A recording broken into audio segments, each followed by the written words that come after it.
pesquisa revela que, por incrível que pareça, 51% da população brasileira não acredita que a corrupção vai diminuir após o fim da Operação Lava Jato. Apesar da Lava Jato ser considerada a maior investigação de corrupção e lavagem de dinheiro no Brasil, para 51% da população brasileira, a corrupção não deve diminuir no país após o fim da operação. Os mais jovens estão mais céticos. 50% dos entrevistados na faixa de 16 a 24 anos acreditam que o cenário vai se manter no Brasil. Os mais ricos estão na contramão. 53% deles disseram conhecer a lista de políticos delatados pela Odebrecht e confiam na redução desse tipo de crime. A Operação Lava Jato revelou a existência de uma rede de corrupção no país a partir da prisão de doleiros e ex-funcionários da Petrobras, descobrindo crimes de corrupção e lavagem de dinheiro envolvendo personalidades dos 3 poderes no Brasil. Quer saber mais notícias da sua região? Acompanhe o Plantão da Redação.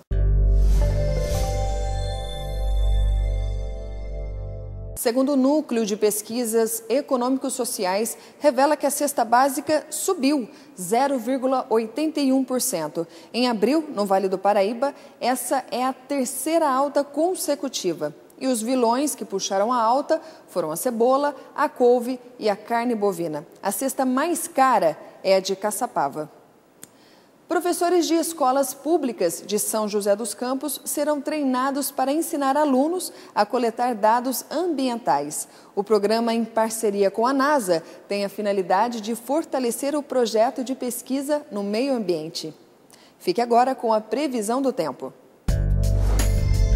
Tremembé, mínima 16, máxima 27. Cachoeira Paulista, mínima 17, máxima 27. Caraguatatuba, mínima 19, máxima 24. E Santo Antônio do Pinhal, mínima 10, máxima 18 graus. Vamos à segunda parte da entrevista de hoje. Olha, nós estamos falando hoje sobre uma questão séria, né? Porque o pessoal costuma dizer, aqui no Brasil não tem racismo, não, esse pessoal fica arranjando história, mas no fundo, o racismo aqui é hipócrita, sabe? Eu vejo aí muitas vezes negros na polícia colocando negros sob suspeição antes de qualquer tipo de situação, o Irineu. Não sei se você vai concordar comigo. Se não concordar, puxa a orelha com força, não tem problema. Olha, a gente tem que dizer o seguinte, quando a gente fala o enfrentamento negro, comunidade negra e polícia, isso sempre aconteceu. A gente tem realmente uma série de problemas. É lógico, tem sim no meio da comunidade aquela rapaziada, né, que é um pouco mais entusiasmada, que às vezes provoca um pouco mais, tem algumas atitudes que não são corretas. Mas nós temos centenas, dezenas de casos em que o cidadão negro é tratado completamente diferente do que o cidadão branco pela polícia. A gente tem um caso que está ocorrendo agora no país, um camarada que é negro, que era morador de rua, acaba de ser condenado pela justiça a 11 anos de prisão, porque supostamente estaria envolvido nos movimentos que aconteceram lá no ano passado. Em contrapartida, as pessoas brancas, que também foram detidas do lado dele, todas foram liberadas. Não houve processo. E isso está correndo na mídia. Nós temos problemas seríssimos. O caso Amarildo, por exemplo, é um caso emblemático para o país. Amarildo na Rocinha, no Rio de Janeiro. Exatamente. Né, que foi estrupiado, sumiu, ninguém tem notícia do corpo do Amarildo. Só que isso é normal. Isso é normal em todos os estados brasileiros. Não é a polícia do Rio de Janeiro, não é a polícia de São Paulo, não é a polícia de Minas Gerais, é o país inteiro. Isso acostumou-se desde a época da escravidão. E aí entra a questão histórica. Você libertou os escravos, mas o escravo não tem dinheiro para comida, dinheiro para roupa, dinheiro para casa, não tem estudo, não tem nada. Ele precisa fazer alguma coisa porque os filhos estão chorando de fome. Ele vai fazer alguma coisa. Você não vai deixar seu filho morrer de fome. Aí o camarada começa a cometer delitos mesmo.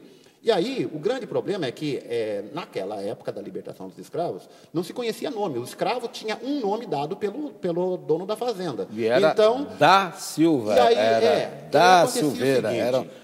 um escravo da família Silva. Exato. Daí um negro passou num comércio e furtou alguma coisa. Foi um negro assim que furtou, mas era Aí todo prendia 10 logo de uma vez. Todo mundo tem a mesma cara, todo mundo tem a mesma vestimenta, então acostumou-se que o negro é ladrão, o negro é bandido, o negro é favelado, o negro. E você vai falar o negro e é a comunidade toda. Você compromete a comunidade toda. Então, isso é descendência histórica. A polícia já fazia isso lá na época da libertação dos escravos e continua fazendo isso hoje. Me ocorreu uma ideia aqui de perguntar ao Júlio, que falou ainda há pouco da dívida que a nação tem para a comunidade negra, de lembrar até a Guerra do Paraguai, né, que para cada branco que o fazendeiro conseguia tirar do efetivo, tinha que dar 10 negros lá para Caxias, botar na frente lá dos fuzis. Isto, não só esse fato, né, mas tantos outros absurdos acometidos na época da escravidão. E quando a gente entra nesse assunto, esse assunto do sofrimento do negro nessa época, esse assunto é um assunto que me deixa profundamente emocionado, porque diferente do que a história que a gente aprende na escola, né? Ela é uma história muito superficial. A história da né? escola é dos brancos. Né? Então eu sempre fui me aprofundar um pouco mais. Isso não é de agora. Hoje eu tenho 40 anos, mas quando na minha fase de criança, na minha fase de adolescência, eu tive muitos problemas. Não foram 1, 2 casos, problemas com racismo. Eu tive problema sério com polícia. Eu tive problema dentro de uma loja de departamentos. Quando eu tinha 17 anos, eu tomei uma surra dos seguranças, porque eles acharam que eu estava furtando CDs dentro da loja. Que loucura. Né? Então, assim, na minha juventude, eu fui buscar dentro da história, porque eu não conseguia compreender por que essas coisas aconteciam com o negro. Né? Falava, mas aquilo que eu aprendi na escola, a minha professora de história, ela não me contou que na rua seria desse jeito, né? E dentro da minha casa também nós não tínhamos muita abertura para falar desses assuntos. Então eu fui pesquisar, fui buscando, e depois quando a internet veio, que aí de fato eu fui descobrir, que eu fui saber a quantidade, as atrocidades que eram acometidas. Esse dado que o senhor colocou é um café pequeno, né? Perto eles comemoravam, né? Quando eles faziam festas em meio a aquela fila de negros enforcados, né? Quantos foram queimados vivos, né? Então foram muitas atrocidades. E a turma que voltou da Guerra do Paraguai foi empilhada lá no Morro da Providência, no Rio de Janeiro, né? Uma favela perigosa, muito complicada, né? E sem qualquer cobertura. Mas o negro hoje, o Carlos Santos, está com uma nova vertente. Pelo menos o PTB Afro está dando aí um espaço bom para as pessoas empreenderem e saírem dessa situação mais complicada. Exatamente, né? A gente vem fazendo um coach com o negro hoje. O que é isso? Tem como mudar, tem como chegar. Agora que, evidentemente, que para isso o negro tem que mudar comportamento. Nós falamos, do enfrentamento polícia, mas o negro tem que se comportar, ele não pode copiar o negro americano, andar de forma duvidosa. Até nós negros, nós temos medo de negro às vezes, sendo sincero, porque a característica marginalizada pelas vestimentas, a maneira de andar, a maneira de falar. O negro tem que ter uma postura melhor. Ele tem que melhorar, tem que buscar educação, tem que se abster da gíria.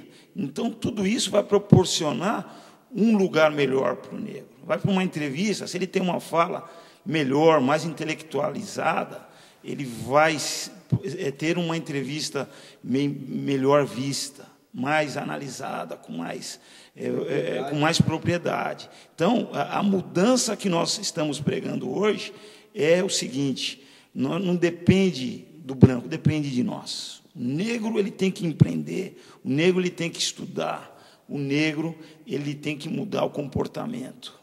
Porque aí o enfrentamento eu não tenho problema com o enfrentamento, porque eu me comporto dentro de uma postura normal. Deixa eu usar o minutinho que nos resta da entrevista para o Júlio falar um pouco do evento, né? Convidar o povo para estar lá. né? Sim. E os nossos cumprimentos já prévios, né, antes da sua fala, a essa iniciativa do PTB, Partido Trabalhista Brasileiro, de criar esse departamento forte, né, para defender a posição do negro no Brasil. Mas o evento, o Afro Fashion... Afro Fashion Week, né, que é a semana de moda afro, inédito no Brasil. Esse evento vai acontecer na cidade de São Paulo, propriamente em Guarulhos. Vocês todos estão convidados para acompanhar esse fato histórico. Quando a gente fala de fashion, quando a gente fala de Fashion Week, né? Aí todo mundo já imagina, óbvio, a primeira imagem que vem na cabeça são aquelas louras, aquelas, né? Né? Então, nós vamos mostrar a beleza negra nesse evento, né? A moda africana, propriamente dito, né? Então, vai haver um intercâmbio, né? Não só o desfile de moda, propriamente dito, mas nós vamos estar promovendo as possibilidades de intercâmbio de negócios entre os países, os países africanos com o Brasil e vice-versa.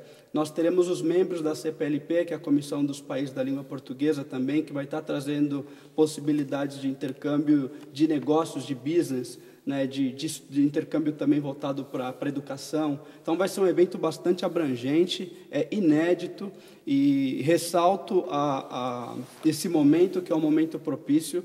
Os negros, eles não vão ter outra oportunidade para mudar essa história, o momento de nós nos unirmos, não só pela mudança do negro, mas pela mudança do país, pela mudança do Brasil.